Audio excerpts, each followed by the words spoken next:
So day 4 of assembling your travel journal kit. We've done pencils, pencil sharpener, eraser. Now I'm going to talk about pens. Now these are the pens that I use and I would recommend. These are Micron pens by Pigma. They come in different sizes. You see this is a 03, this is an 02. So different nib sizes.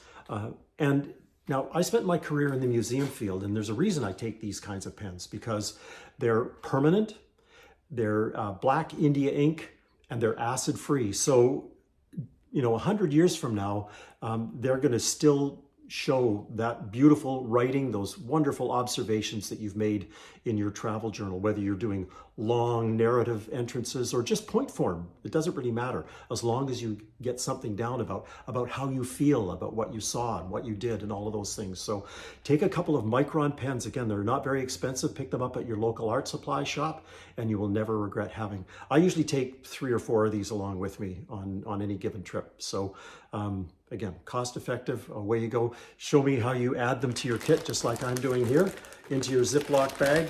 And again, look how small and lightweight that is. So here we go, and watch for day 5, because here it comes.